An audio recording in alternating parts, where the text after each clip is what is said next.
Are we ready to do a podcast where we're all three in the same room for once this month? When was the last time that happened? I think it's been at least 4 weeks. January. Yeah. It's been a while. I mean, Adam and I were talking yesterday. I haven't seen Adam since like February 6th. No. It's been a long time. Because, Too long, Adam. Yeah, was it though? I'm sure you were like, man, I'm finally done with that guy. I mean, most of the time I was at Walt Disney World, so yeah, you're like, oh, my life is cared great. very little. Very little. Sure. I was mostly thinking how much fun it was and also how hot and how humid it was. Was it hot? Oh, it was so hot. And humid? Yeah, it was like they had this unseasonable jump. It was like 85 to 87. You had like a pouring down rain day too, didn't you? There was a couple of rain days, but like that Florida rain where it would just dump rain for 3 minutes and then it would stop. Oh, that's right. You were in Florida. I always forget you were in Florida because I'm like, it wasn't humid at Disneyland at 85. What are you talking about? Oh, Florida, yeah. Very humid. It's terrible. Yeah. It's the devil's armpit. I liked it. Disney World is fine, but I am and sorry to anybody who might be listening from the lovely Panhandle State, Florida. We do have some Florida listeners. We do? Yeah. Oh, hey guys. I'm one of you. It's okay. I'm allowed to talk crap. I grew up there. It's fine. Yeah, no, Alan's from there, I think. Oh. Yeah. Sorry, bud. Yeah. How you doing? Hey. Good talk. Watch out for them gators. I honestly don't know if he likes it or not. Yeah. Okay, well, hey, in case you don't like it, Florida's a pit. There you go. Let's commiserate, shall we? Anyway, welcome to the Byte Me Podcast. We're all back in the same room, episode 118. Woo! Yeah. It's a big number. Is there any weird mathematical pun you can do for that? 1 + 1 + 8 is 10. Moving on. That's exactly how many listeners we just lost in that moment. That's fine. My name is Adam West. And I am Cliff Johnson. The Dylan. Your fan on your computer is very loud. It is. I don't know what happened. Sounds it just, like it's taken off for outer space. Yeah, I'm not It's sure actually what's an going on UFO. there. Hopefully, An UFO? Yeah. Oh. Yeah. Hopefully that'll just calm itself right down. I wish you could have been on the journey that my brain just went on trying to figure out what you meant by UFO. Because I went all over the place in 0.2 seconds. That was great. It's a UFO. Yeah. Nah. No, it's not. It's an UFO. Oh, damn it. So, yeah, if this is the first time you're listening to us, well, you're welcome for that introduction. I'm sure you loved it, and you're going to stick around forever. They're all like that. Yes. Go back and listen. We're not lying. We talk about video games, and we talk about video game news and video game things and stuff, and just video games. And occasionally stuff that's absolutely not related to video games at all. It does happen. It's gaming-centric. It's gaming adjacent. Yes, that's generally the trajectory of the words. Boy. Aren't you glad to be back? Sort of. Right. All right, before we get into what we're playing, a little news that we're going to talk about this week. You might have heard about this little Nintendo/Pokemon Direct that happened earlier today. And finally, we're recording on a day after something big happened that we get to talk about. Literally, instead of the day before everything happened. So today we've got Pokemon. Uh-huh. The Games with Gold has already been announced, and PS Plus has already been announced. I know, it's a wealth. Well, I mean, Yeah, it's all literally kinds of It things. is the 27th. It's the next to last day of the month that we're Right. recording this. Short month. So, new Detective Pikachu trailer. It is out, and it looks amazing. I'm so excited. Dead Cells, if you pick that up, there's going to be some free DLC coming. We'll talk about that. Kingdom Hearts is going to expand on their little universe with a new type of game. BioWare's got their 90-day roadmap for Anthem, plus that dude from Nintendo is retiring.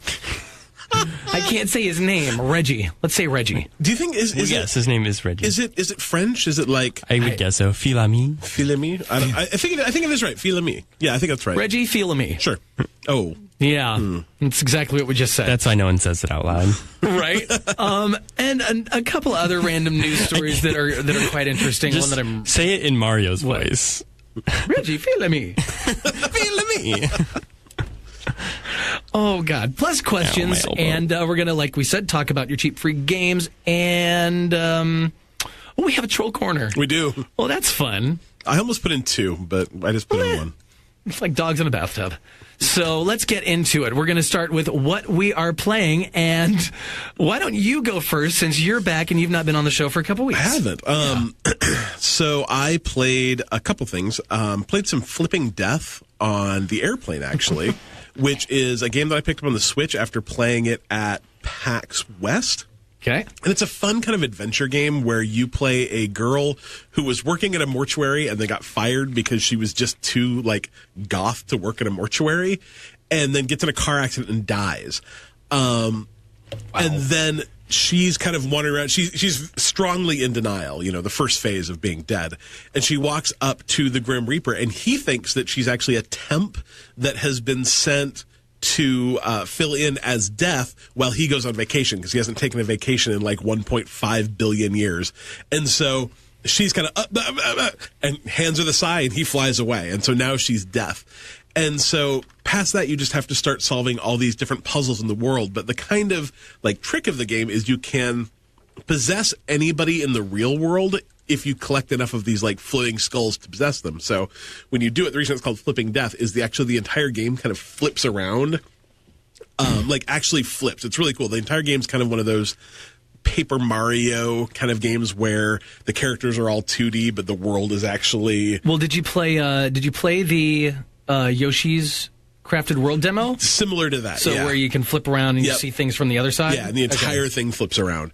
And so then you possess them, and then you can use people in the game to help you solve your puzzles. And I didn't get very far into it because, unfortunately, my Switch battery died. And, that's weird. Yeah, and I didn't have a power block to plug it into. That's just sad. It was kind of a bummer. But for the probably half hour, 45 minute I've played it, and I played probably 20 minutes of it at PAX too. It's really fun. I picked it up, I think it was like $15-20 on the Switch, and it's really fun so far. I'm excited to spend some more time with that.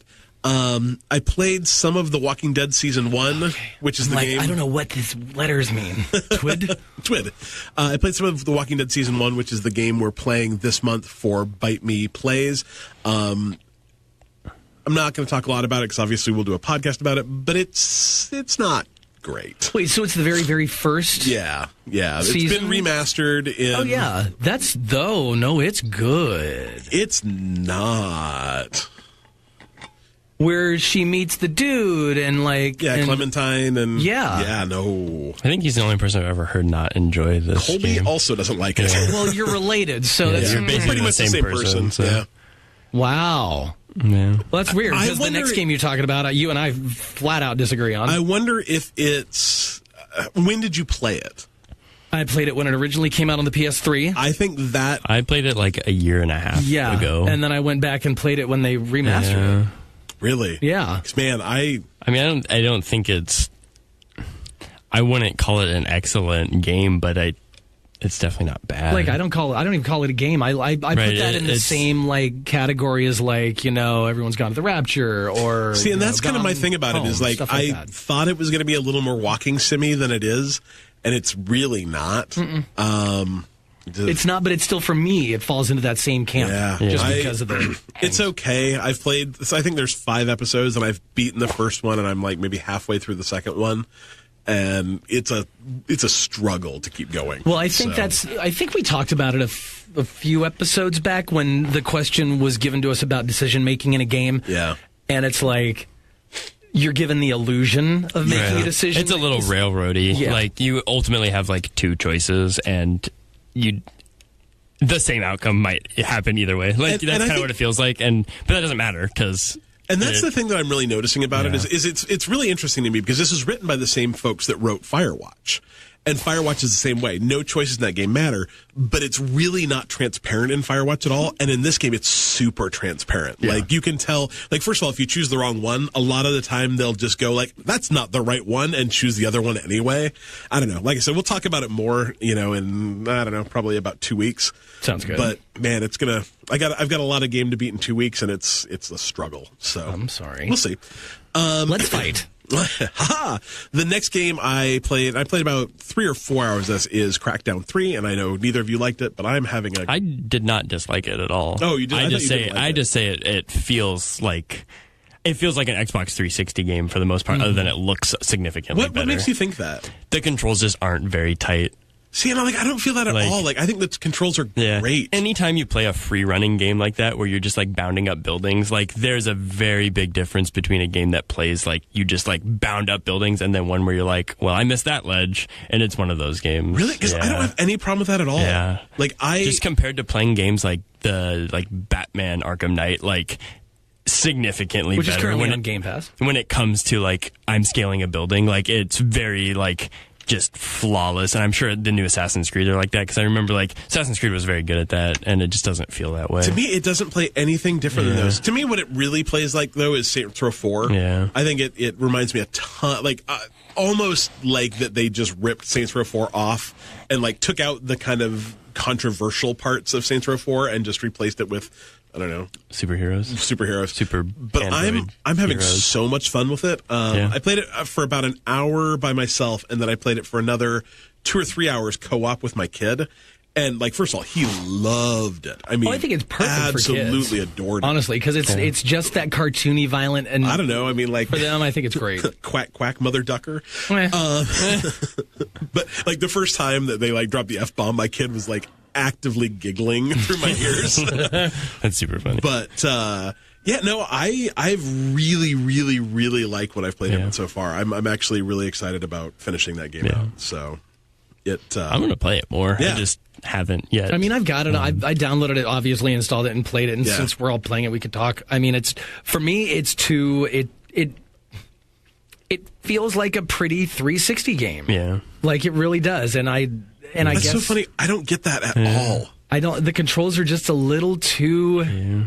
I don't know. Can you control the sensitivity of your analog sticks? I definitely turned mine down because I always turn my sensitivities way down. So maybe I need to do that because I just feel it definitely helped. Like the default sensitivity made it definitely worse. So it definitely felt better when I kind of modified it to my taste. But maybe that'll help. It just isn't the smoothest. Mm-mm. See, and to me, like, I love the feeling of being able to, like, I love the, like, double jump plus the, like, little boost that you can do. I love that you roll using the directional pad. Yeah. No, I agree. The rolling was nice. Yeah. There's definitely redeeming parts. I'm just saying, like, overall, which isn't necessarily a bad thing. It's just, like, it doesn't feel much different than, I don't know, Crackdown 2. Like, that's...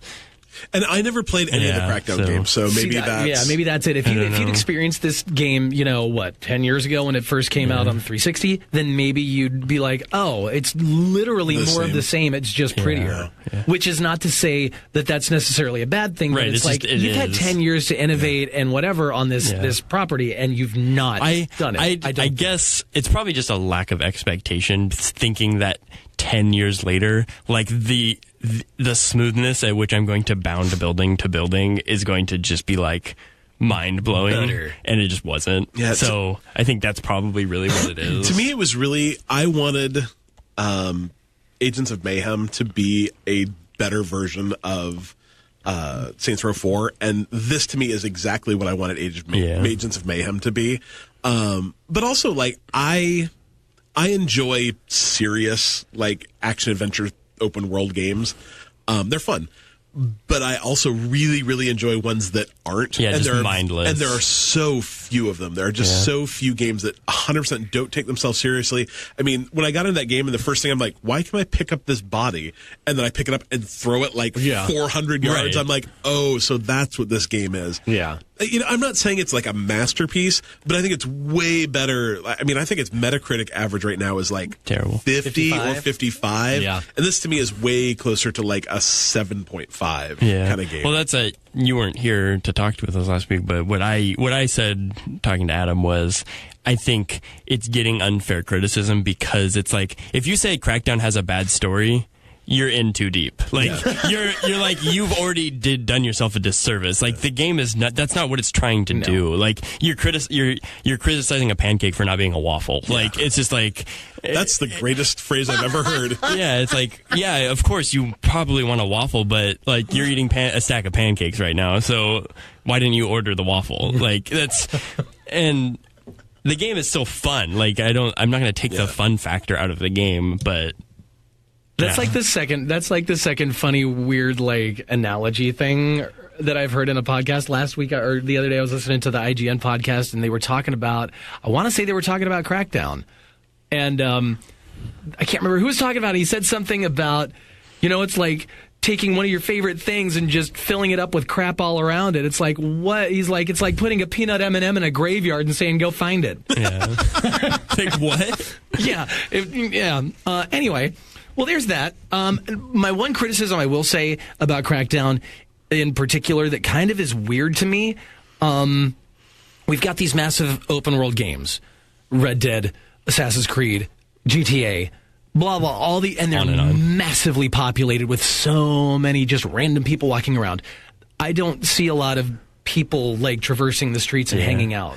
It's not as life-filled. No. Yeah. I mean, it's definitely not as good as Red Dead Redemption, but I think it's just as good as GTA. And like the one thing that I'm not noticing is like GTA is practically the game where you can like, hey, look, a red car, and then turn around and turn back around. It's just gone.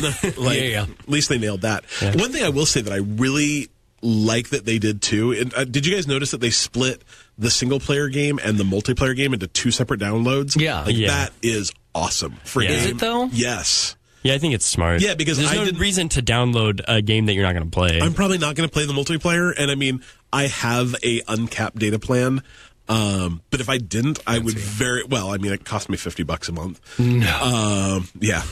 But if I didn't have an uncapped data plan, I would really appreciate that. Yeah. That's true. Okay. Yeah. Well, there's your Crackdown 3. If you're playing it and you're enjoying it, hey, good for you. Somebody has to.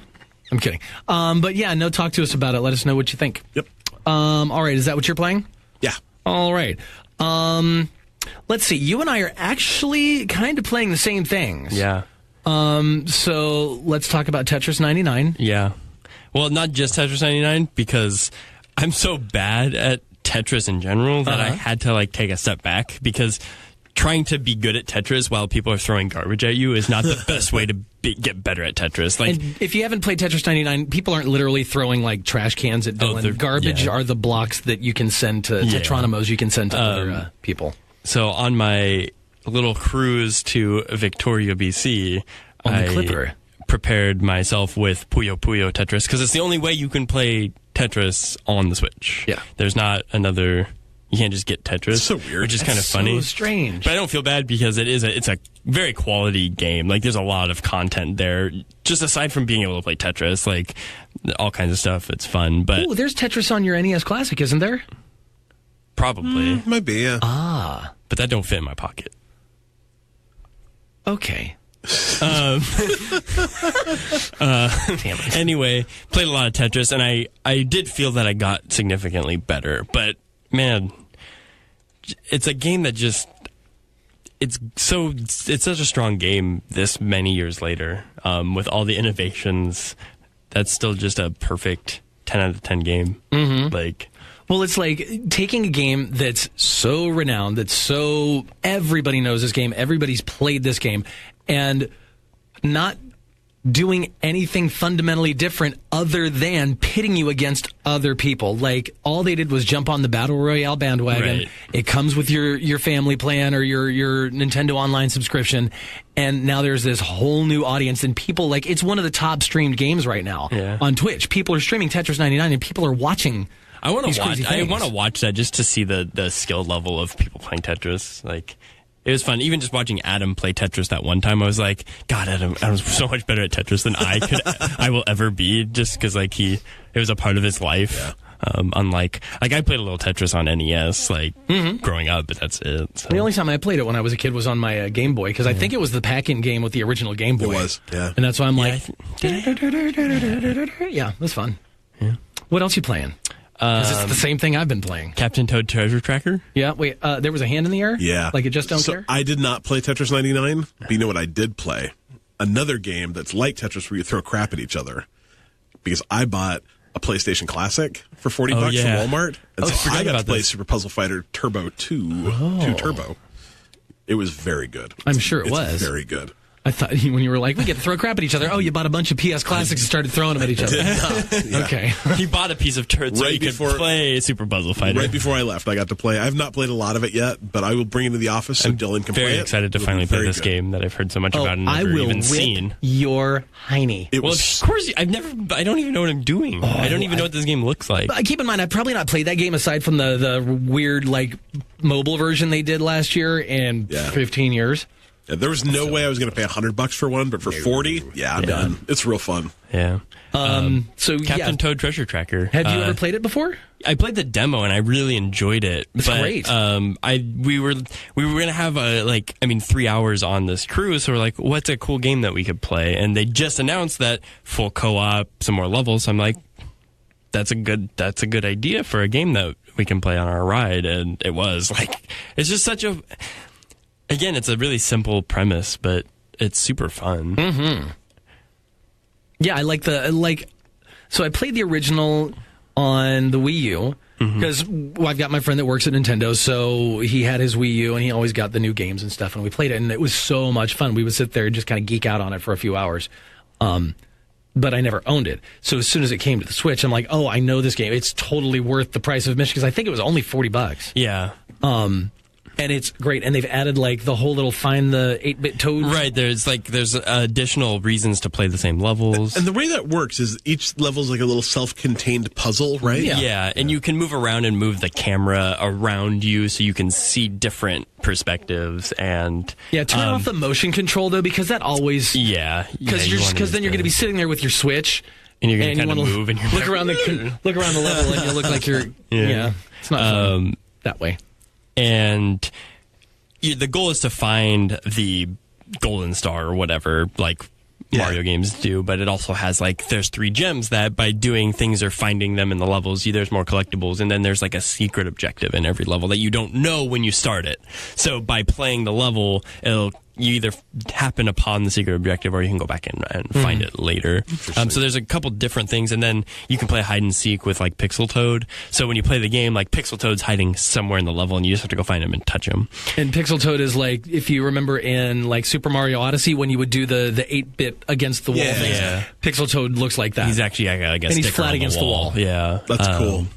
But yeah, there's no real jumping. It's just like you just navigate around the level and hit levers, go upstairs, get a pickaxe, break bricks, find hidden areas, push buttons. Sometimes there'll be a level where you have like 2 toads that you control with the same directional stick, so you have to like get them against walls to put them in different parts of the level, to navigate both toads through the level, to hit 2 buttons at the same time and whatnot. But it's just it was a really neat idea. I still think it's interesting that this game was spawned off of a mini game within Mario that people liked so much that they're like, hey, what was it? Super Mario 3D Land? World? 3D Land? Whatever 3D the one Land. was on the Wii U. Yeah, it was that one. And it's not a $60 game, right? No. Yeah. No. It's only like $40, and I think the new DLC is like $6, so you can get like the game with DLC for $45 or whatever. So it's and they've released one of the new levels, and within some amount of time soon, you'll get the rest of those DLC levels. That's way cool. I like it. But I think it's definitely worth it if someone's looking for a pretty casual puzzle game. It's a lot of fun. It reminds me a little. I'm trying to remember the game that it reminds me of. There's another. Like it was a PC game, I think, but they just released the second one where the world rotates too and you solve puzzles. I think you've played it. So maybe a mobile game. Well, there was a game on PS Vita. Oh, wait, are you talking about Monument Valley? Monument Valley. Yeah. Is it kind of like that? No, because in Monument Valley, you're not really moving the world around. You're just moving pieces within the world. This, you're actually moving the whole world plus pieces within it. Yeah. You said there's a demo? There is a demo. So you can play like three full levels on the demo, which is pretty, I mean, 5 minutes a piece maybe, but it gives you a good sense of the game, and it's pretty fun, and I think the demo does a good job at like, yeah, I would like this game. Yeah, because it's definitely one of those games too, kind of like Yoshi games, where they start off, they're like, all right, this is how you do this, and you get through the first 3 or 4 levels, and you're like, oh man, I got this, totally cool. Yeah. And then you get like level 5, and you're all, well, that's a little more difficult. And then you hit level 10, you're like, what? Yeah, and the demo's nice too. I think it picks a early level and 2 kind of later levels too. So it's not like you're playing the first 3 levels. Right. So you're not just like, well, that was easy. It's like there's actually not a challenge, but you get a sense of like a variety of what the game offers. And I think it has like a mini, what I would say like more of a boss encounter. Like it's a more interactive level. That's really cool. If you're still rocking a PSP, remember that? I know. Nobody really is or did. I don't know if they ever put it to the Vita, but there's a game called Crush. And you're this weird little dude who's like, hey, I'm a dude, man. Like, what up, bro? And it's kind of along the same lines as Toad's Treasure Tracker-ish, where you're in a 3D world, but you can crush. The move is called Crush. And when you do that, the world goes from 3D to 2D.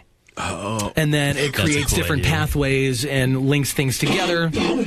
And then when you're like, okay, I got over here, you crush again, and it goes back to 3D. You might fall off the edge of the world or something like that. But That's cool. It's really cool. Very cool. Yeah, so I pulled my Switch out really quick just to make sure I had covered what I was playing, which is Tetris 99. And I also had been playing New Super Mario Bros. Use Switch. I almost got that too. That one. I'm like, I'll pay $60 for that again because that's a smart investment. Yeah. But it's a good, I mean, it's probably since Super Mario World, probably one of the best, like, 2D side-scrolling Marios there's been. It's to me that's a little disappointing that they're charging like full price for essentially re-releases of last generation. But I mean, they didn't make money on it last gen, so that is fair. That's true. No one bought it. That I'll give them that. Like, no, if no one bought it, you can sell it for the same price. So yeah, and then I've been trying to do this thing where I look at the eShop and like I'm going to buy that game because it's 97 cents. Oh yeah, there's some games. My brother's been doing that. Yeah. I downloaded a game. I haven't looked into it a whole lot more, but it's called Koloro, Koloro, and I want to say it was. Is it kind of spooky looking? It looks a little spooky. Yeah. I want to say it was like this one was maybe more than like the $3 or $4. I think it might have been 14 or 12. I may have bought that one too. Yeah, but I'm still playing some Starlink. Oh, and the other thing that I did was I wanted to reacclimate. I can't remember if I talked about it on the last episode. Wanted to reacclimate myself with Breath of the Wild. Yeah, you did. So I started a new profile, started the game over again.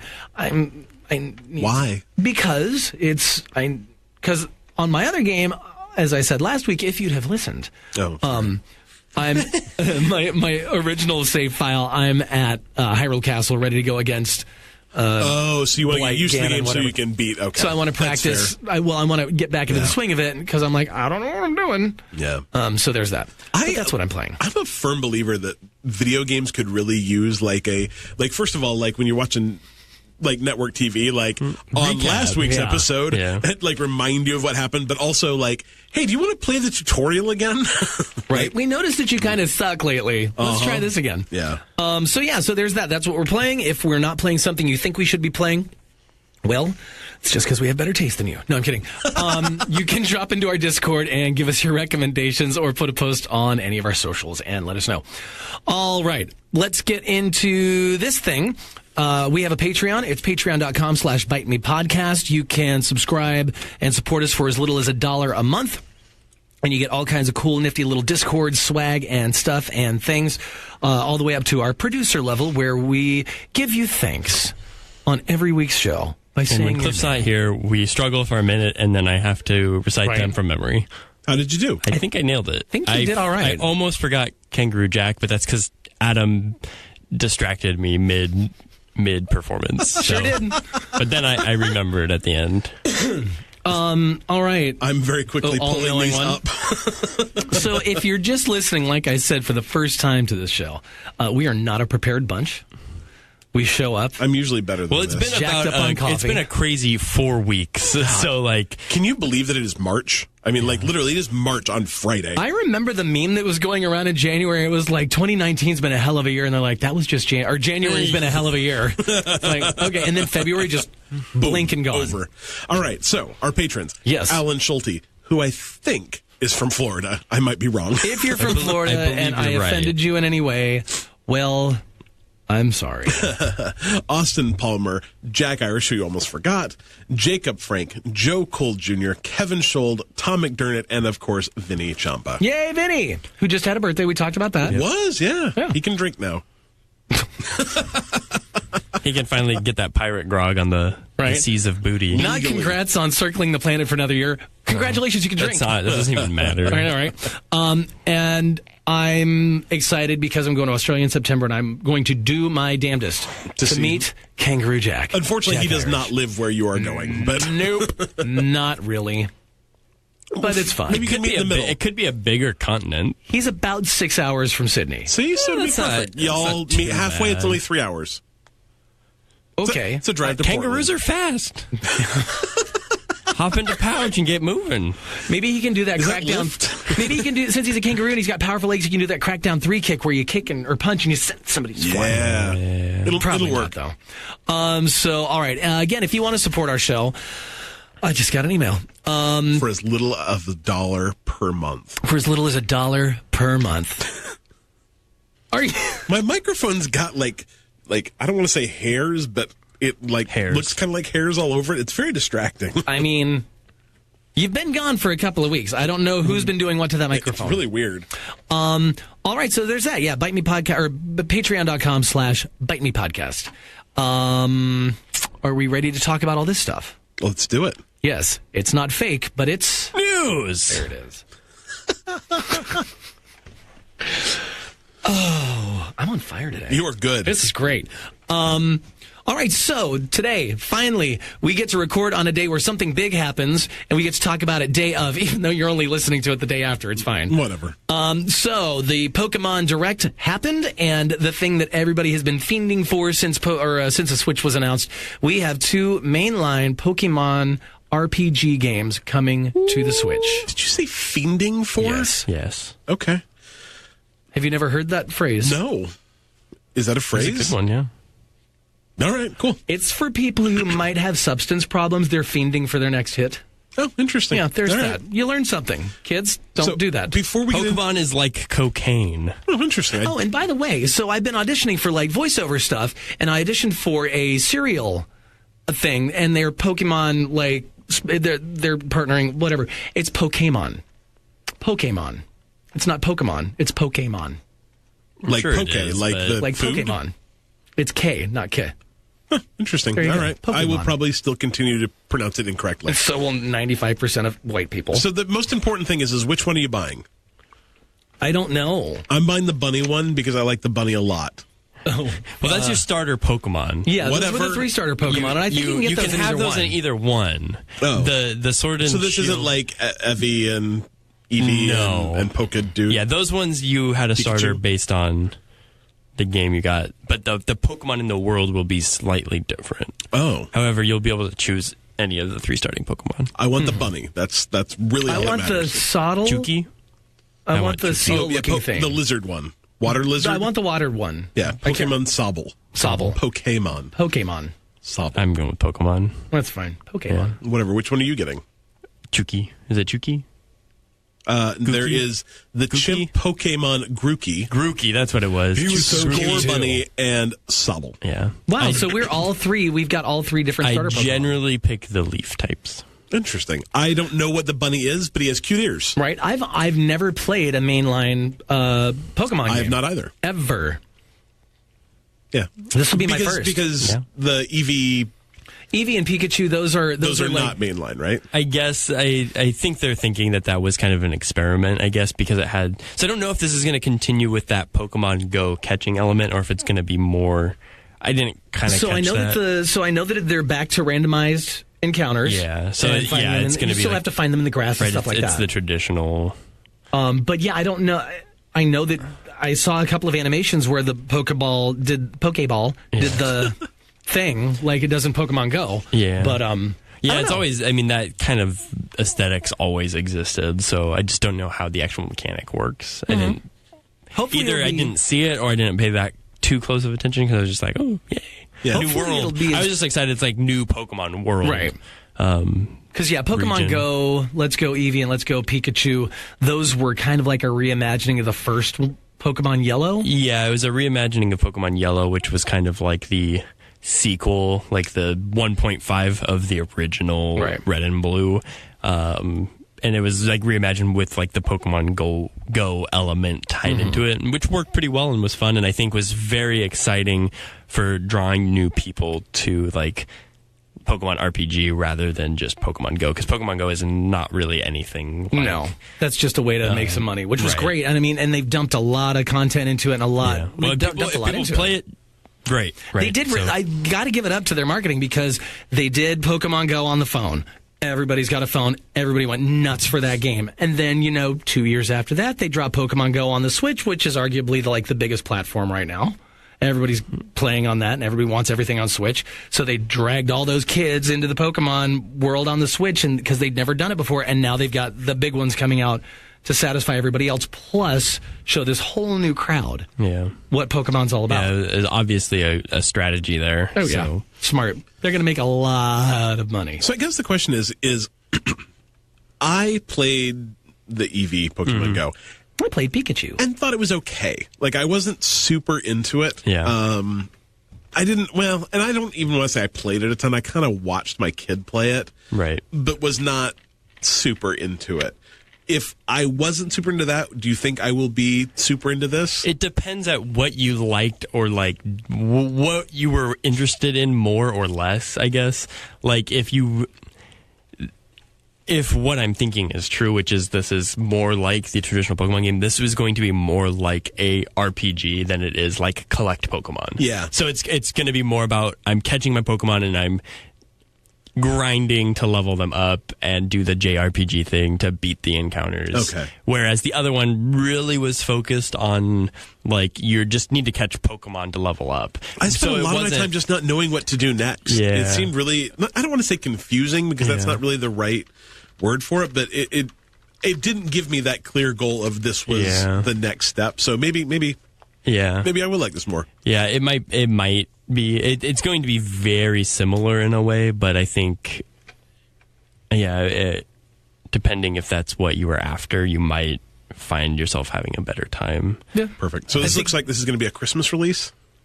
I think all they said was late 2019. They haven't given a specific date. They released date. in November last time, so it's probably they probably want to get it out before Christmas. Yeah, holiday, Turkey Day. So it was a thing, and we finally get to talk about it. Another thing that happened this week in the Pikachu universe, the Pokemon universe, is Detective Pikachu trailer 2. It looks so hyped for this movie. I know.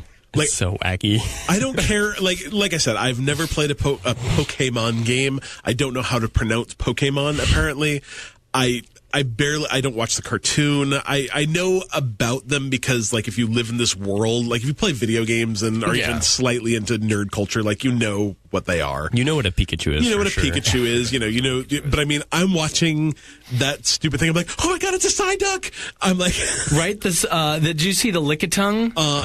Maybe in the one trailer where it was disturbing, like in the best possible way. Yeah. And what is it, Mr. Mime? Yeah, Mr. Mime part. He is killing me. I love him. That was pretty fun. Every time I see a new trailer for that movie, really like Mr. Mime too. I'm just so hyped for it. It looks so funny and so engaging and just goofy. I cannot wait to see it. This trailer definitely sold me a little better than the first one. Mm-hmm. I wasn't super. Mostly, I still am not totally in on the Ryan Reynolds voice for Pikachu. That's not. If I cast Pikachu in my head, it's definitely not that voice. And I get that he's like hard-boiled Detective Pikachu, which it might grow on me, but it still just doesn't quite fall into place. I really like the difference between Pikachu's like Pika Pika and like Ryan Reynolds kind of deep. This is my inner monologue. Oh, I love it. Love it. So. I don't know. I think if you're going to do a wacky movie, if you're going to do one of those movies where you're just like, this needs to be as inane as possible, Ryan Reynolds is like the first thing that comes to mind. Just because he pulls it off, like even watching interviews with him, he pulls off that weird, he'll say it. His with Twitter's the straightest hilarious. face. Oh my God, yeah. And I think this trailer made it really seem like a wacky movie, and I think that helps too, because it's like, this is a wacky movie. Yeah. It's wacky. Would you say it's wacky? The Pokemon look pretty neat. I think they did a good job with that. The CGI looks good. And trying to make them, I don't know, fit into a real world while still making them look like Pokemon. Yeah. And they put a bunch in there. They had a bunch of hidden. You think they're going to have all 150, whatever the first? No. Well, maybe. No, because a lot of those ones weren't the original 150. Oh, and who did they make they revealed Mewtwo? Yeah, Mewtwo popped in at the end, of course. Yeah. So coming out May? It's coming out in I don't even I think it's March. Could be March. No, I knew it was an M month, but I thought it was May. There's some really good movies coming out next month. Right? Oof. We should do a movie podcast. I'm behind like 4 movies that I want to see for this month. I saw Alita Battle Angel. I want to see that. And I saw How to Train Your Dragon: The Hidden World, which so good. Go see that. I might try and see both of those this weekend. And completely random, since we're talking about movies and the How to Train Your Dragon, friend of mine posted they just saw the new Hidden World and blah blah blah blah blah, and they made some comment about Astrid's animation. And this is a friend of mine's friend on Facebook makes this post.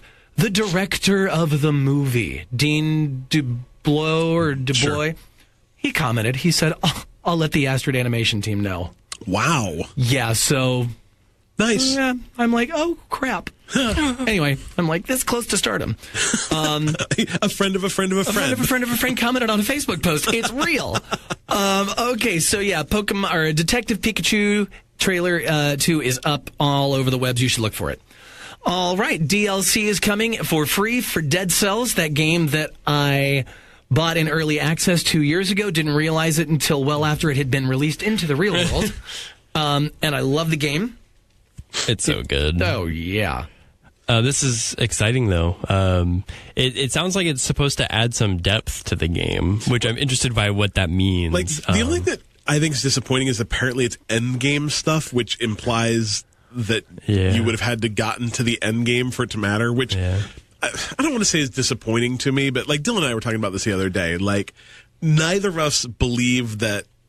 I don't think it's not that I don't think I'm good enough to play Dead Cells. It's that, or to beat Dead Cells. It's that I don't have any urge to play Dead Cells until I hate it in order to beat it. Like, I bought it, paid $20 for it, played it a bunch for like, I don't know, 2 or 3 weeks, and really had fun. And then I stopped playing it, and I've never thought, like, you know what, I should go back and play more of Dead Cells. Yeah. Yeah, I think because you totally can beat the game, but it totally, if you're not that good at it, then you're going to have to grind a little bit. So I think, like, if you're not that person, it is going to, you're going to put a lot of time into it before the thing about Dead Cells is it's not just grinding it's grinding it until you get the right run. Because I think so much of that game is... Yeah, you can start off really hot and have a good run based on a couple items you get early. Yep, and that's it. I think it's all kind of that, like, random number generation of, you know, what stuff you're getting, and if you get bad stuff, you're going to have a bad run. And I'm just not willing to put time after time after time after time after time to do. There's too many other games for me to want to do that with Dead Cells, and so, like, I kind of hope that the DLC might have been... I don't know what would make that DLC better, but it would be nice if I could play it without having to get through the other game first, I guess. Yeah. But it's nice that it's free. It is free. I will give them that. Because considering that, like, I only paid like $14 for the game, and that it's only been a $20 game, I think. Yeah. Twinmotion's actually a really interesting developer, too. They actually run their studio as, like, effectively like a cooperative. So, like, everybody at that studio makes the same amount of money. Everybody at that studio has a say in every single decision they make. It's a very interesting... I think they're in France. It's probably a studio culture and business type that would have a hard time working in the United States. But like a hippie commune for video games. Kind of, yeah. And that's what they said, too. It's been kind of an experiment for them where they're like, we can't really expand past, like, 15 or 20 people because it gets too hard. Yeah, you have too many cooks in the kitchen. Yeah. You can't make decisions. I mean, even with, I'm sure with 15 people, you would have a hard time making certain decisions. They said that, like, 12 to 15 was kind of like the sweet spot for them. So it's cool thing, though. Very cool. Kingdom Hearts, if you're on that train, I'm not. I've never played it. I know you are. I mean, I feel bad because I bought it. I paid $60 for it. Well, I mean, I got it from Amazon, so I paid like $52 for it. Have you finished it? No, I played like an hour and a half of it and have not gone back to it. You need to do it because you might need to know what happens so you can get in on the Kingdom Hearts board game. I don't think you do. I probably not. Kingdom Hearts has a board game coming, hopefully sometime this year. It says 2019. Talisman Kingdom Hearts Edition. Which I'm honestly way more excited for this, I think, than Kingdom Hearts. Talisman is a game that's been around for quite some time, made by Games Workshop, which is the folks that make Warhammer. Oh, interesting. And this game has constantly been printed since it was originally released in the 80s, I think. That's what it says, 35 years ago. Wow. It is kind of like playing Dungeons and Dragons, but as a board game, I think. So you're kind of doing the fantasy role-playing style game, but you're not actually role-playing necessarily. It's more board game focused. But I can just totally imagine playing that with Kingdom Hearts character. Like, I think it's a great fit for a game like that, and might be a really interesting skin you can put on a game. So now, I know you were watching your wife play it. Is she still going? Yeah. I haven't played in the past couple days, but still enjoying it. Still playing it, yeah. I was actually at the Kingdom, so I didn't have time to play it. So now that I'm back, creative challenge. Yeah. I think she got through Toy World, got through the Monsters Inc. world, went a couple other places. I can't remember exactly where we were. I need to pick that back up. I've just been like, I came back from Disney World sick, and so like literally after work, it's not been sit down and play video games. It's like sit down and not die. Yeah, I watched like 7 episodes of The Big Bang Theory last night, I think. So yeah. All right, so a little game. Yeah. A small game came out from a very, very small studio that I've never heard of. So Anthem is officially out there in the wild. It's not getting the greatest reviews. People are having fun with it, though. Yeah. Which is cool. Because, hey, games are very, very subjective. Yeah. So you have fun with what you want to have fun with. People can really enjoy a game and it's just get a mediocre review. Like, that's fine. It happens all the time with movies. Like, movies win Oscars with, like, mediocre reviews. Oh, yeah, like that Green Book movie? The general public might not like a movie, but it's either critically received very well or when you put it in front of a panel, like, people enjoy it. So people are enjoying it, and I'm eventually going to pick it up just because I do want to play it, and what I have played of it, I do like. But it's kind of cool because BioWare has put out a 90-day post-launch kind of roadmap, so you know what's coming in the next 3 months, which is really cool for them to do, which I think a lot of other places should be doing more. I know that it's happening more. I think I've seen a lot of companies those, are getting better at it. Yeah. I think it's important really for Anthem just because people are really already complaining about the end game on it. So it's nice to see. It's nice to see this stuff. Do you want me to just kind of read through it? Yeah, go for it. I was gonna. Go ahead, Adam. Well. So if you're playing Anthem, here are things you can look forward to coming. Let's see. Oh, we've already done the first month, haven't we? Yeah. Oh, look at that. So coming up in March, as we head into March, the Anthem live services, there's going to be some new cosmetics, the Elysian Stronghold caches. There's going to be some new rewards with some new items, some new missions, legendary missions included, a new free play event that they're going to talk about that's not announced yet. But the other 2 free play events, There Be Giants and Outlaw Outrage. I love both of them. Both things I say when I go to the bathroom. Yeah. So why don't you take April?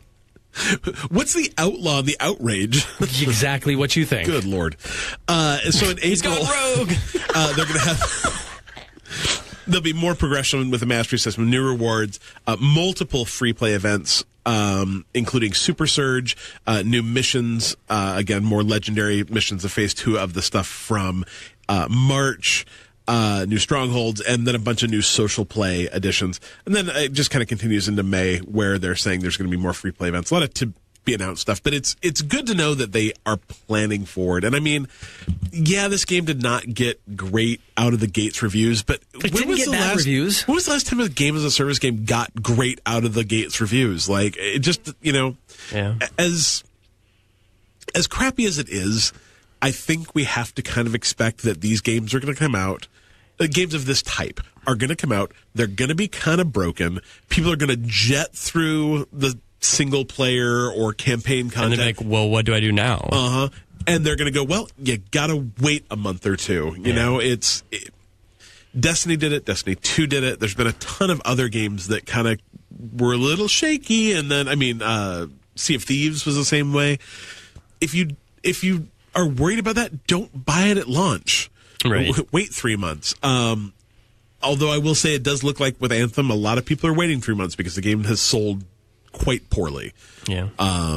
But I don't know. I want to say I bought it, but I didn't. I have EA Access, so I just got the 10-hour demo. But I played through the single-player stuff. We're going to probably give it another shot this weekend and try it out. Yeah, because I've got EA Access, too. And that's what I'm going to do is play through the first 10 hours. Because knowing me, it'll probably take me like 2 months to get through the first 10 hours, so I'm good. I'll be able to enjoy my time. Yeah. That's my plan. I'm just going to get EA Access for at least a month and then play it and try it out and see if it's actually something I would play. It would be really nice if they did the EA whatever premiere that they have on PC. It'd be really nice if they did that on Xbox, because I would drop that $120 for the year to have access to all those games and the new games that they pump in there, because I mean, that's effectively you're buying 2 AAA games a year for all this stuff.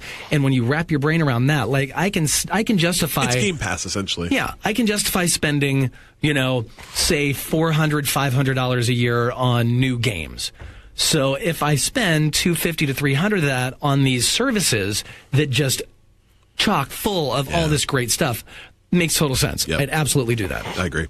But it is also cool because BioWare has, I think they said before the game even came out, they're committed to like a 10-year. They're going to support this game for 10 years. Yeah, I've heard that before. I think they're going to do it. Yeah. I think they will. But I mean, even if they only support it for 3 or 4 years, like, how much do you want? Right. Yeah. I mean, a lot. I mean, how many games have ever been played that long? Well, World of Warcraft. Yeah. There's one. Yeah, there's a handful of... Right. They're But they're all MMOs. Right. They're all MMOs. I don't know. I guess the thing about Anthem, past anything you can say about it, is I have never played a game where flying and movement feels as good as in that game. It's absolutely incredible. And, like, if that's all it brings, like, cool. Yeah. New Iron Man game. Yeah. All right. So up next over in Nintendo Land, Reggie Fils-Aime. That guy. Reggie from Nintendo. He is retiring. He looks like he's like maybe 46. That's what I was like. Why is this guy retiring? I'm like, you're at the top of your game. Doomching. But it's kind of cool. He's being replaced by Bowser. So there you go. I mean, the story writes itself. Yes. Why would you not retire? Doug Bowser. That sounds like the fakest name I've ever heard. You can't even make that stuff up. It's too good. So, he's been at Nintendo for 15 years, and like 13 of that was president and COO. He's also 57. Oh, he's 57? Yeah. He's 57? Man, gaming's good for you. I'm hoping to retire at 57. That'd be great. I want to retire tomorrow. But, it's not a whole lot to talk about other than, hey, good job. I mean, other than that Wii U thing you did. Not bad. What I think is interesting, though, is just how much movement we've seen in, like, the CEO president space in the last, 2 weeks? Yeah. Nintendo flipped around. Sony of America flipped around. Like, it's a lot of movement, especially for companies that you look at and go, like, they're at the top of their game right now. Right. It's kind of interesting. And, maybe, I don't know, I assume that being president of Nintendo probably is pretty stressful, and I guess it's takes better a lot of time. It's better to turn over a sailing ship than one that's sinking. That's true. So, look at you and your words of wisdom. Yeah. So I would be interested to know why. Put that on a mug. I'd be interested to know if there is a reason, or if it was just like he wants to spend more time with his wife and kids, whatever, If you're 57, your kids are pretty much. Yeah, right. But I mean, you do that kind of work. I mean, he's served his time. Like, if he can retire, like in Azkaban, if you can retire, enjoy yourself. I think that's the thing is, man, if I had $2 million, I'd retire. So, if I had a boat and $100,000, I'm like, I'm out. I'll figure this out. So well, congratulations, Reggie. Thanks for all the games. Bowser, don't F it up. There you go.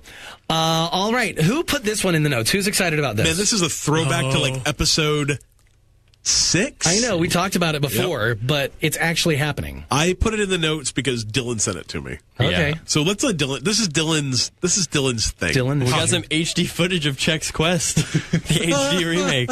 The former Chex cereal packin' exclusive. For what was it? PC. Yeah. I never played it.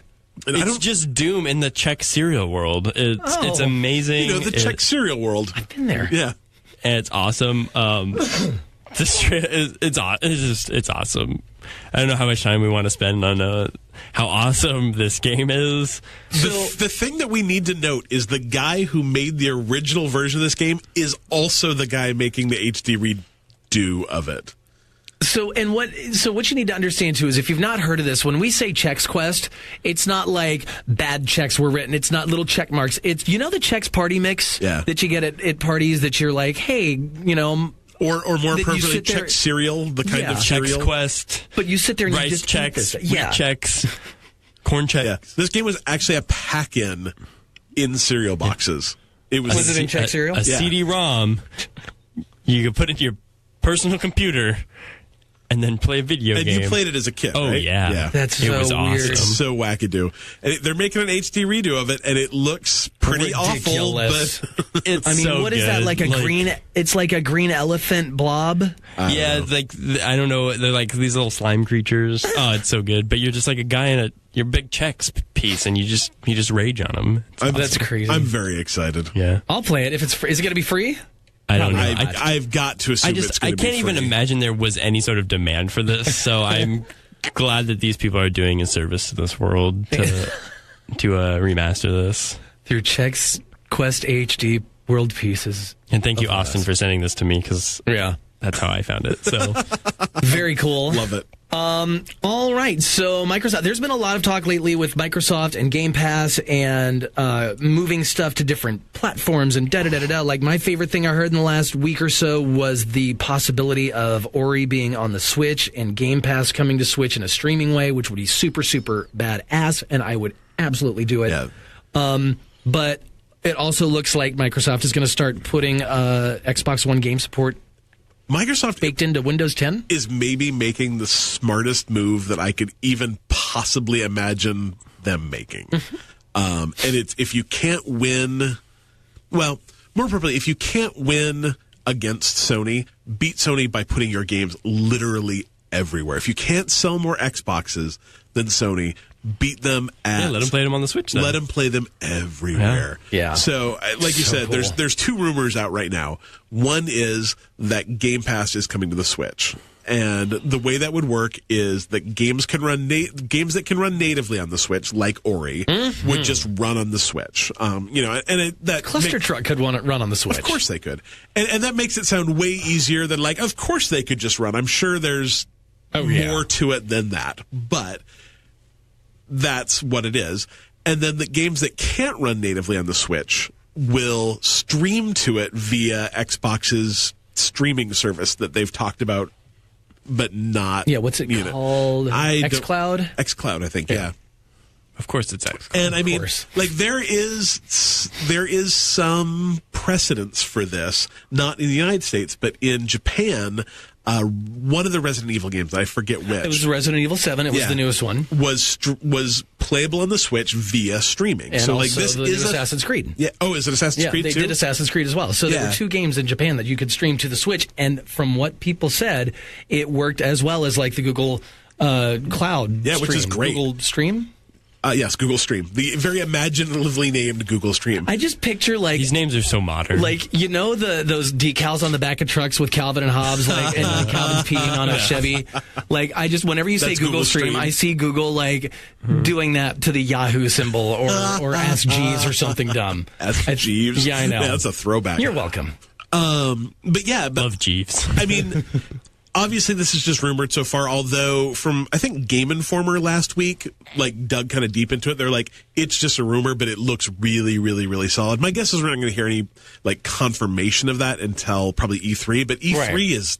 2 months? 3 months away. Well, and it came from, there was a guy who's got a YouTube channel, and I cannot remember his name, but he's got a really, really good track record of picking up these industry rumors and doing just a little bit of digging and finding out and hearing all this talk. And he, like I said, a pretty good track record of stuff that he hears, he talks about, gets it out there, and then other outlets pick it up, obviously.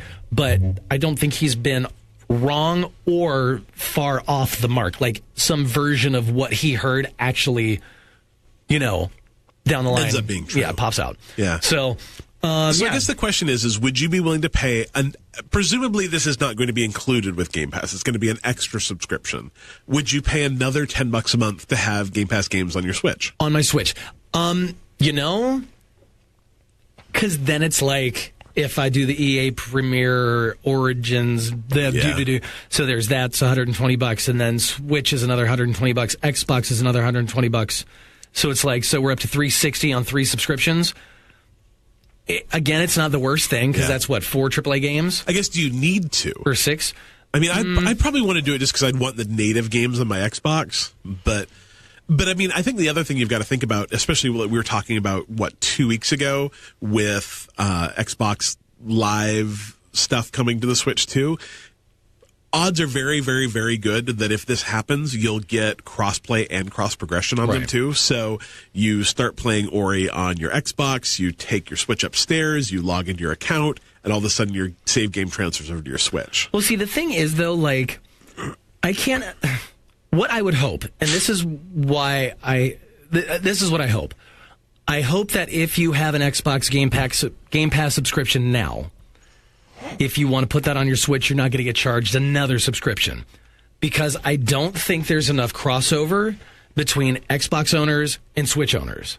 So I think that they're still going to make the money they need to make that a viable option on the Switch. They're still going to get enough of that money from people who just don't have an Xbox. So you're saying that you think that let's say Game Pass right now has 20 million subscribers, and I don't know if it does, that the Switch could add another 6 million to that because those people don't own both. Yeah. Possibility. That would be my hope. Yeah, or maybe it's $10 a month for either of them, and $5 to have it on, 15 to have it on both. So it's like the Nintendo family plan. It's like, for your online a year, it's what, $20, and if you had a family plan, then it's $36, and that's 5 people. Yeah. So maybe if they do a tiered kind of thing like that I think would be smart, because I honestly think because the whole subscription fatigue is, and I love my subscriptions, but it will start to set in if I have to have a subscription for the same thing on 2 different platforms. Yeah, it's a real interesting idea, though. And it's from Xbox's,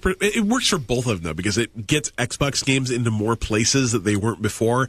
And I think my brother said this to me, it gets Xbox games into Japan, where they've had a very hard time breaking in. Nobody buys Xboxes in Japan, nobody, but it gets their games into the country, which is really smart. And they've got some good games. But it's great for the Switch, too. They all of a sudden, their library just goes bloop. Oh, I just realized we're talking about the last... Oh, that's funny. Yeah, that's fine. That's cool.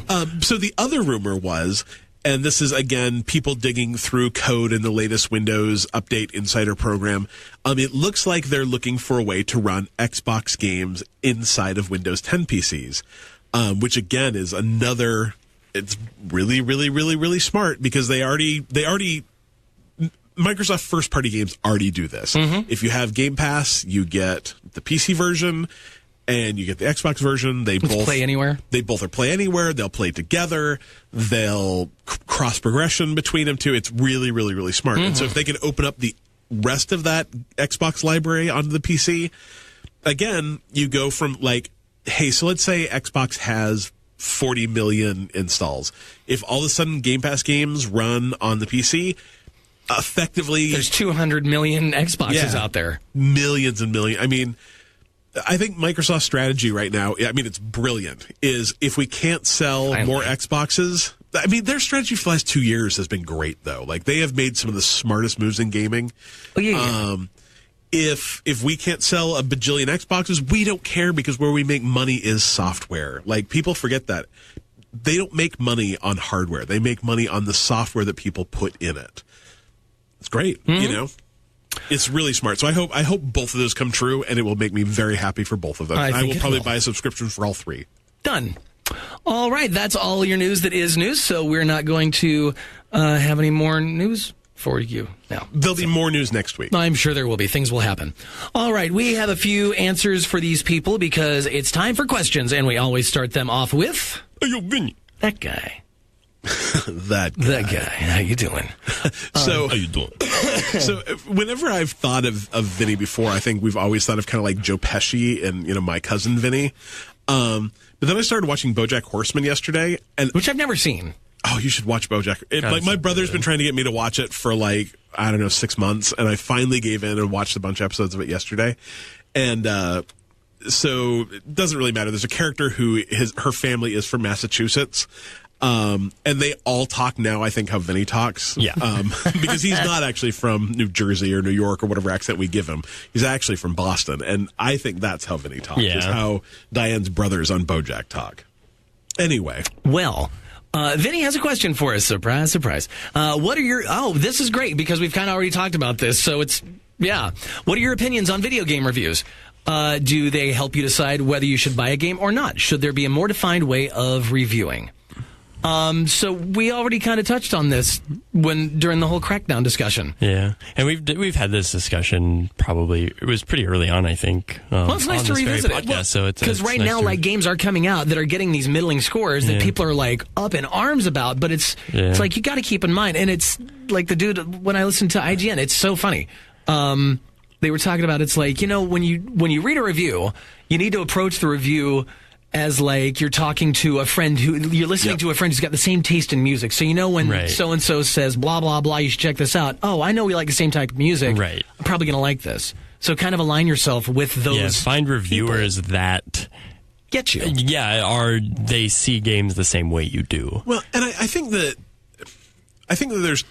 that's actually a really good analogy. Is always remember that a video game review is one person's opinion about a single game. Right. You might hate that person. Why would you listen to them? But on top of that, I think that people need to realize that, first of all, you can't just look at a score. You need to, the reason that journalists write reviews is because they're really good at analyzing things and then writing about them. And if you're just looking at the score and you're not reading the review, you're missing a lot of really good information. You're missing why they gave them that score. So don't just go to Metacritic and go 65 and think that you know everything there is to know about that game. Go read the reviews. Yeah, because what does a 65 mean? Yeah.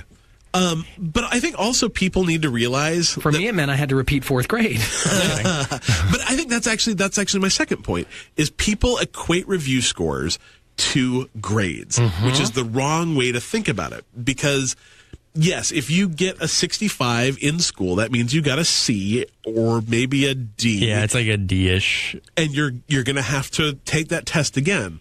But if you watch a movie, if you see a movie review and a movie gets 2 out of 4, that's a 50. So right.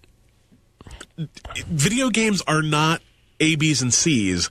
They're 0 to 100 scores. Yeah. But I think the other problem, too, is that bad video games don't get reviewed anymore. 15 years ago, if you picked up IGN or PC Gamer, they reviewed everything. They reviewed everything because there was only like 15 things. Yeah, because every episode reviewed every game that came out that month. And nowadays, I mean, what, 20 games a day get released on Steam? Not more. Yeah. Like, that's insane. So, yeah, there's just not time for it. There's just not time for it. And so the bad games never get reviewed. So if something gets reviewed, it's probably worth playing. Right. Yeah, it's already worth checking out. But then it's the shockers that happen when it's like, oh, here's this game, this giant AAA game that I've been hearing about, and it just got a 4. But I think so you're going to have to expect that not every game that comes out of a major studio that's got this giant fanfare is not going to always hit it out of the park. But also, there are going to be people who don't find the same things you find entertaining in a game. Yeah, and I think that you also have to consider that. By the way, they're very cute. Sorry, I think that you also have to consider that. Sometimes bad games can be a lot of fun. Just like I think the problem with games is people take them way too seriously a lot of time. You'll see, I mean, if you look at the Transformer movies, none of those movies, except Bumblebee. Bumblebee's very good. The first movie in that entire franchise was not fine. It was amazing. No, it wasn't. Whatever. It was fine. It was not. That's the thing. You think it's amazing because you enjoyed yourself at the movie. Exactly. That is not an amazing movie. Yeah. Like, objectively speaking, it is not an amazing movie, but you love it. Exactly. And that's exactly... I like Shia LaBeouf a lot. Does that count? Yeah. Well, it's like you like Shia LaBeouf, therefore you enjoyed yourself at this movie, right? It's still not a good movie, but you can still get a lot, of value and enjoyment out of it. It can be good for you. Yeah, and I think that that's what people don't think about with movies is or with video games. Movies have that idea of being a big summer popcorn blockbuster, which really what that means is that movie's going to be a lot of fun and a lot of explosions and a lot of mediocre action. reviews. Yeah. And it's going to get a 2 out of 4 and it's going to make $1.2 billion. Yep. Because those are fun to play. They're playing to that lizard brain of what brings you this enjoyment. And sometimes a video game can just be that. Like a video game can have a meh story, or it can have, meh levels, and it can have a lot of, but if it's got like a great soundtrack and a fun gameplay loop and you get to blow up, space aliens with laser beams, like sometimes that's enough. Mm-hmm. I think the other thing that Vinny might be touching on, I think it was Josh actually yesterday in our Discord was talking about, like, do we need to start reviewing some video games differently? Like specifically games as a service games, because they often don't review very well out of the gate. Well, and I think not necessarily reviewing them differently, but understand that that's kind of going to be one of those reviews in progress, which we're already seeing, because like what game was it that came out? A lot of those big online experience games generally have like a multi-week review process before they even give it a score. Yeah, because it'll even say score in progress, or like I want to say when Apex came out, it was a review in progress, and they were really liking it, but when they've gone through all the content that's available, at least at the time. It's final review. And it got a 9 on IGN, so that's fine. And I think that really, I wonder though, when you're talking about a game that is going to be different a month from now than it is today, and 2 months from now, and 3 months from now, you have to be if they need to figure out a way to figure out a way to make those different. And I mean, the problem too with sites like Metacritic is Metacritic will only take your first review score. So if you do a review, so let's say IGN publishes a review of Anthem. Anthem, thank you. Oh wow, that was actually the game I wanted. Okay. If they do a review of Anthem today and give it a 5, Adam just waved at me with his toes. I don't like that. Sorry, carry on. And they give it a 5 today. If they re-review it in 2 months and give it a 7 or an 8, that 5 is stuck there. That 5 is stuck there forever. Does that 7 ever come back? Does that 7 come back into play? No. Oh, because it came from the same outlet. Because it came from the same outlet. So because Metacritic doesn't want to deal with the possibility of a journalist changing a score based on whatever, they take the first one and that's it, which is kind of a problem. I agree. I'm dying. Yeah. Please don't die. Yeah. But I mean, so do they need to figure out a way to do it? Yeah, probably. Yeah. But man, I sure don't know what that is. That's too easy of a solution, though, for Metacritic to be able like, okay, we can accept like year later reviews. Like that's not a huge issue. Like if it's that big of a deal. But but like I think ultimately, like people need to be less precious about reviews. Yeah. Because again, it is precious about the actual score. A single person's opinion about something. Yeah. And I think reviews are really, really important. And I think that people that look at video games critically are very, very important. Right. But, like, don't... So what do you think then if they did, like... So one thing that I remembered really, really enjoying on Netflix was their star rating system, where after a movie you would rate it. You'd give it a star. They got rid of that, I want to say 2 years ago, roughly, and they went to a thumbs up, thumbs down. Yeah. And I thought I was going to hate it. But...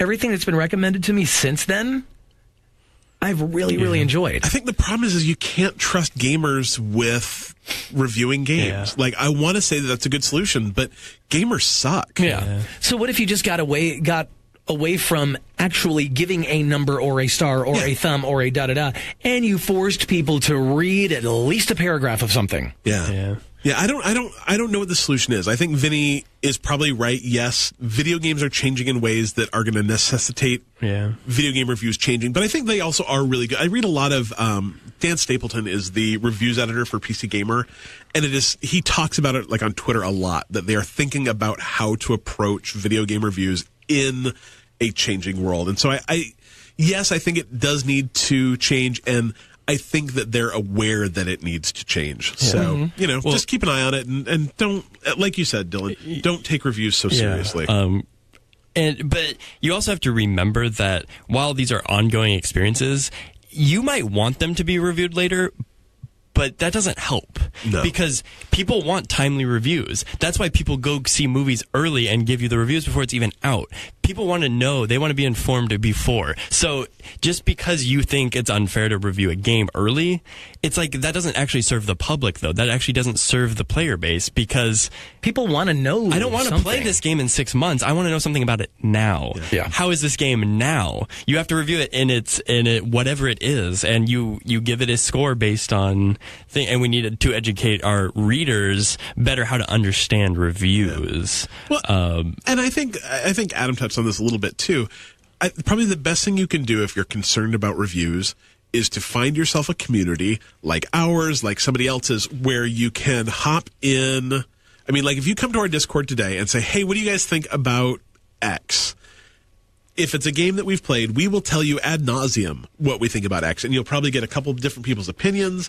Some people will like it, some people won't. If you listen to our podcast, like obviously, like I think something about Crackdown 3, Dylan and Adam think something different about Crackdown 3, but we all told you why too. Yeah. So if you go and when the microphones go off, we don't go beat each other up for having different opinions. No. Yeah. And I mean, we'll do that on if mic. you like other games that I have played, you'll probably like Crackdown. If you like other games that Dylan has played, you'll probably like, find that person who plays games like you do and enjoys games like you do, and assume that, like, hey,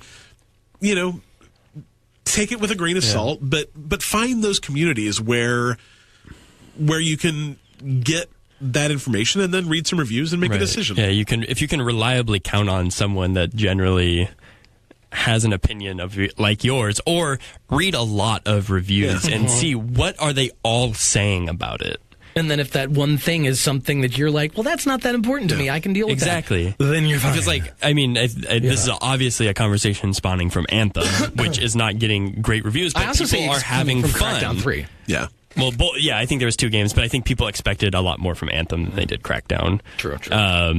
Everybody was like, and people are having fun, but it's still lacking something, and that's where the points are being lost from, is because while the game is fun, it lacks something. So what does that game lack? If that doesn't matter to you, then you'll obviously enjoy the game. But if those things that people are saying, hey, this is what's lacking and this is why I gave it this score, thankfully they put out this roadmap of what they're going to be adding. So if those things that are lacking are being talked about in this upcoming stuff, you can make an even more educated decision on whether or not it's going to be something you want to play. It's all just information to inform you to make the decision in the end. And I would say two other things maybe. Gamefly and Redbox exist. And also, you don't need to buy a game the day it comes out. No, don't be Adam West. Do not be Adam West. Wait 3 months, you'll pay 50% of what Adam paid day one. And oh, how pissed am I about Red Dead 2 right now for $40 and I paid $100? It's actually $35 now. Shut up, Dylan. See, these are the reasons we fight. But then you don't have to defend your purchase either. Because I'm sure there's people out there that are like, I'm not enjoying this game, but I'm going to convince everyone that it's good because I spent $100 on it. I'm sure that happens. I'm sure it does. Who's not that guy, though? You have some amount of pride in you were so in on this without just being patient and actually seeing that you're like, this game's good. Yep. It's good. Well, but that's the thing. I paid $100 for Red Dead. Everybody loves it. 10's amazing. Exactly. And I'm like, a week into it, I'm like, nope. Nope. Adam doesn't like story. I love story. I like stories being told. He hates horses. That's the problem. He hates horses. Such a good he's game. just making it up at this point. He's trolling us. I'm not trolling. I literally like everything about this game, but I don't like it. I like story. I like things like that. I don't like the pace of the game. I don't like... It gets so much better after Act 3. Go ahead. I'm sure it does, but that's the end of the game? No. I know. All right, thank you, Vinny, for that very lively discussion you spawned with your question. I think you can probably leave the numbers off this next one. Yeah, I'm not going to. Up next is Angel Girl 721985. Sounds like, what was that species... 6769 or whatever in Star Trek Voyager. Oh, sure. Yeah. All right, Angel Girl 721985. She wants to know, which fandoms are you a part of that makes everyone else in the room roll their eyes when you talk about it/them? Besides video games, I would assume. Yeah. I've not been around a lot of people who roll their eyes at me anymore. Maybe that's just a sign you've got good friends. Yeah, I've never been in that crowd, really. I had that crowd around for a minute. I guess they're not there now. For me, maybe the closest thing is wrestling, because I guarantee you it's wrestling. Especially, but I'm gonna relate it to something more practical. Like, I think here you're being funny. Totally. But in reality, like at college, for example, you'll meet some new friends who are more of, I'm going to say, jock for the sake of discussion, and they think it's not a real sport. yes, we know it's not a real sport. It's a TV show, right? So they look at it that way, and for that reason they roll their eyes. They just have no understanding of it, and they can't just watch something and enjoy it. Yeah. It's like it has to be a real sport, and so I think that's where that comes from. And I just rolled my eyes at people who roll their eyes for stuff like that. It's like, come on, guys. It's become such a great running joke that Dylan and one of our coworkers, Kel, will be talking about wrestling, and they're like, "Hey, we're just talking about wrestling." I just like turn around and walk out of the room. Yeah. Probably for me, the biggest one is Disney. Because I'm a big old Disney nerd. It's so weird that people roll their eyes at people. Yeah, like, people still do it. The thing is like, I don't just like Disney. I know this. I spend 2 weeks a year. It's near unhealthy. It's at the highest peak of healthy, right on the edge of unhealthy. I spend an absurd amount of money going to Disney parks every year. I buy all the movies. I can't wait for Disney Plus to be a thing.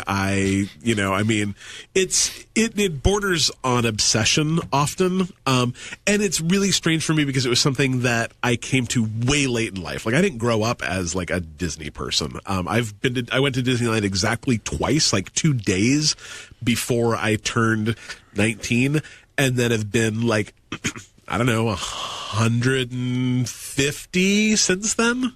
Well, see, now Adam's looking at me like I'm crazy. I don't think you're crazy. I go 7 days. I go like between 12 and 15 days a year. So are you calling for each 10 day? years. He's been to the park this many days. This many days. Not 150 times. I was like, you've gone there 150 times. Like, I'm saying actual individual days in the park. Okay. Yeah. Yeah. No. Much easier to. Yeah. So I've gone 15 days a year for probably the last 10 or 12 years, and I went probably 5 to 7 every year for the 10 years before that. So But I mean, people, I tell people that. They're like, hey, where are you going on vacation? I'm like, Disneyland again. They're like, weirdo. So, I don't think I have any weird fandom things that make people roll their eyes. I think for a second there, when we started the podcast, like, that's all I talked about. So I think that kind of became a joke. Yeah. But, meh. Yeah. I've got a podcast. What do you have? I mean, I think the reality is a lot of... When we were growing up, probably not as much when Dylan was growing up, but when Adam and I were growing up, like if you played video games, it kind of wasn't a great thing. No. And I'm going to say until I was in even when I was in high school, like I worked in a video game store and it was kind of like nerd. Well, until World of Warcraft really like proliferated all these like things and spaces and different people and communities, I don't think it was.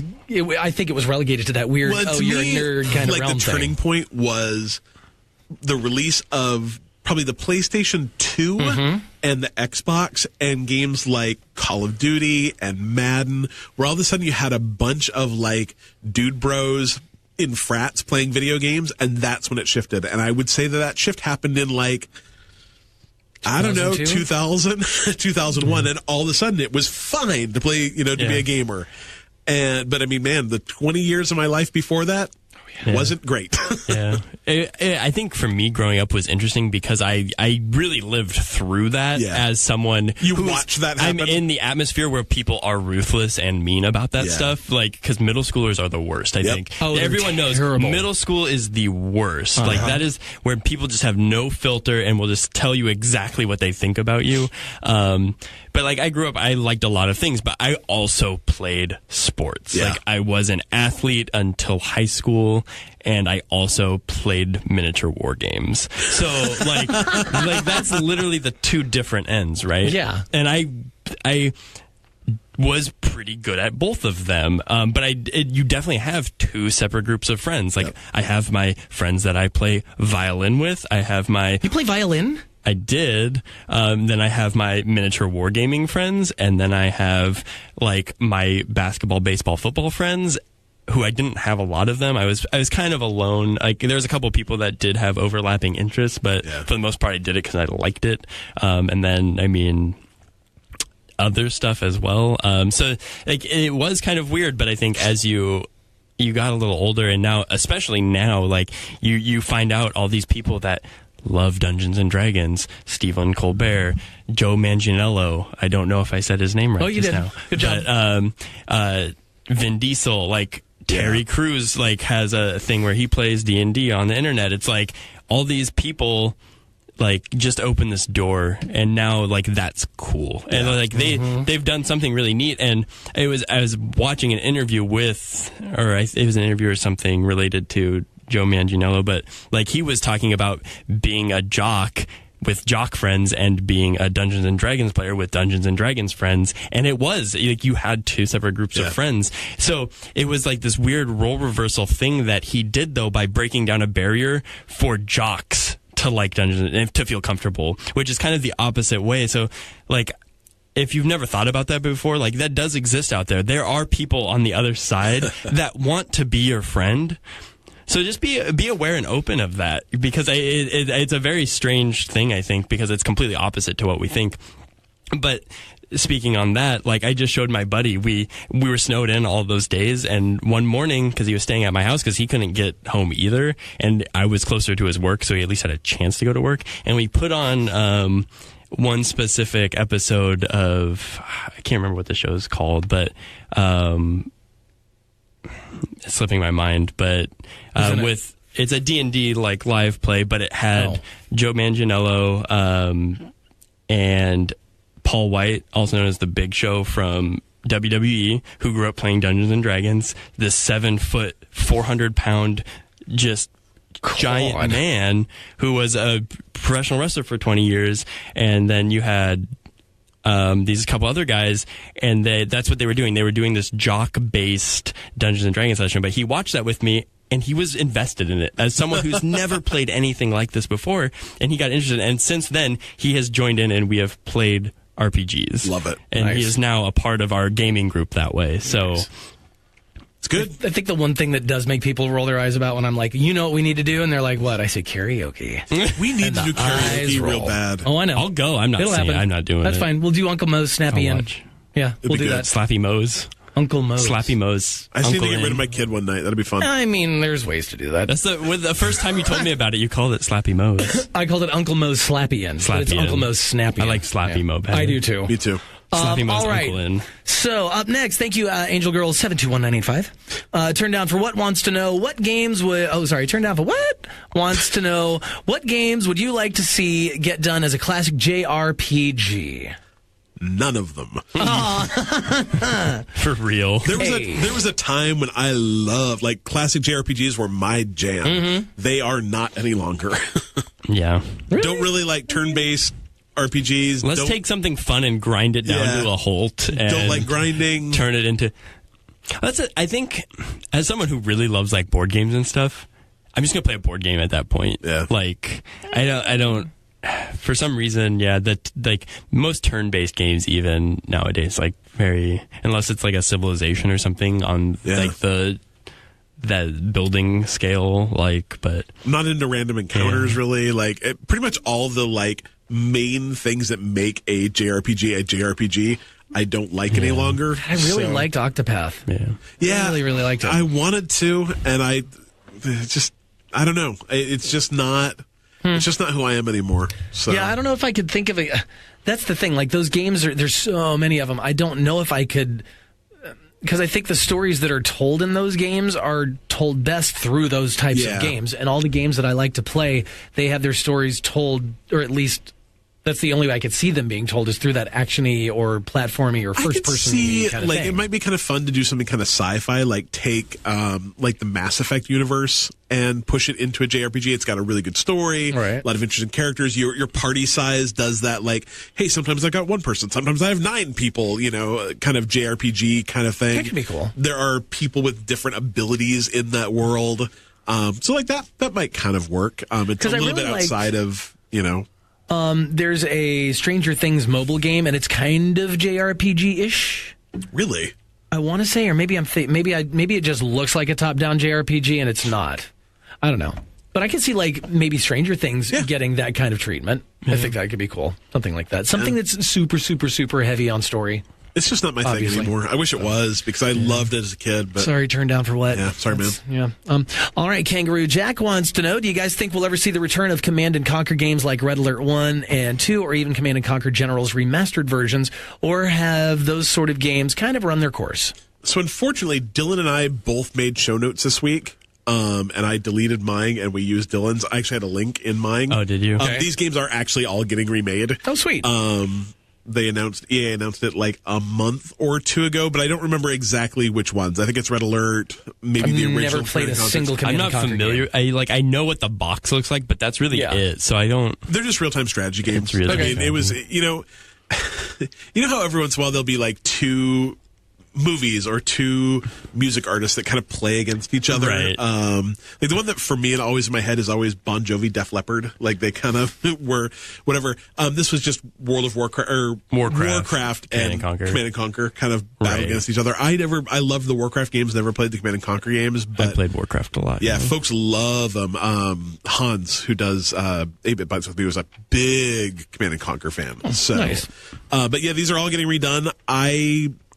I think it'll be interesting to see how they work because that RTS genre, StarCraft is a RTS, right? Yeah. And that's still a massive game. But I mean, only because of like tournament play. I think there's a few games left, but the RTSs were like they had their heyday a while ago, and it just doesn't seem like Halo Wars 2 was probably the last big one to come out. Yeah, and those are almost like action RTSs too. Well, like because they're made to run on a console, right? And they've kind of augmented a little bit to make it more.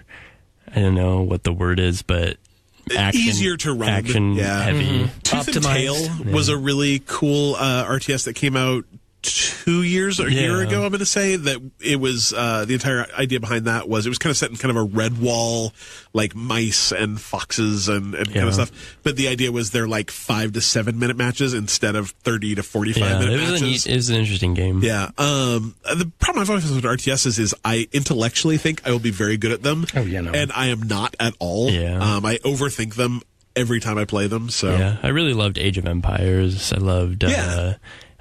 Goblin Commander, I think it was called. That one was fun. I like Total Annihilation a lot. Those games are good. And they did the Battle for Middle Earth ones were kind of interesting too, I thought. Yeah, so it's a genre that not much has come of it lately, and I don't know if it's just because folks don't play those games anymore or if it's that it's really hard, like they have to be kind of PC only. Yeah, they really do. It'll be interesting to see, though, with mice and keyboards starting to work on Xboxes at least. Right. Please don't die. How that'll work. He's alive. All right. Thank you for the questions. If you have questions for, thank you, Kangaroo Jack, for the question, and everybody else. If you have questions for us, you can drop into our Discord, or you can send them to us from our website, bytemepodcast.com. So there's that. Let's wrap it up with some cheap free games and a troll corner. So, for the first time in recorded history, we are recording this show after they've announced Xbox Game with Gold Probably and since last PlayStation February. Plus games. At least since the dawn of time. So first, let's get into the Xbox games with Gold coming this month in March. Beginning March 1st, you are going to be able to pick up Adventure Time, Pirates of the... Good luck there. Enchiridion. That seems right. Enchiridion. There's an N there, sorry. So you'll be able to pick that up starting March 1st all the way through the end of the month. Also on March 1st, Star Wars Republic Commando. You get that through the 15th. That is an Xbox 360 backwards compatible game. Plants vs. Zombies Garden Warfare 2. You pick that up March 16th through the 15th. Lots of numbers here. That game's really, really, really good, too. Yeah. And aren't they? They're talking about a new? Isn't there rumors of like a battle royale Plants vs. Zombies thing? Yeah. That sounds funny. It's just that the battle royale thing. I love it, but it's a bit much. But that would be fun. Yeah. And also March 16th through the 31st, an Xbox 360 backward compatible game is Metal Gear Rising: Revengeance. Revengeance is a great word. I mean, is it though, really? Not really. No. Okay, over on the PS4 side of life, for March with your PlayStation Plus membership, you are going to pick up. Why can't they just put them in a list? Man, where's it at here? You will be getting The Witness. Because I don't have that 4 times. Right. And Call of Duty Modern Warfare Remastered. Oh. It's not if I was Sony and I was getting rid of 2/3 of the games that people got for free every single month, I think I would have gone really, really, really big in March The Witness is a fine game that I own and have incredible. enjoyed. Call of Duty Modern Warfare Remastered is, I'm sure, a fine game that many people have enjoyed. I mean, it's one of the number one top-selling franchises every year after year after year, so it's like... Man, that is not like a coming out of the gate super strong with games that people are going to be super, super hyped about, I wouldn't think. Yeah, because maybe March is the first month that PlayStation Plus isn't including PS3 and Vita. Yep. So wow, way to drop that one, guys. Yeah, I whatever. This is why you just got a new CEO. Yeah, play The Witness. Whatever. I really recommend The Witness. Yeah. It's hard, but it's very interesting. If you are on the Epic Games Store, which I'm going to need to do, I think, because isn't that where Division 2's coming? Maybe. Yeah, I think that's so. what we heard. Are you going to buy that on the PC? I can't decide. Get on the Xbox. Then you'll play it with me. I don't know. So if you have the Epic Games Store, Slime Rancher is the next freebie.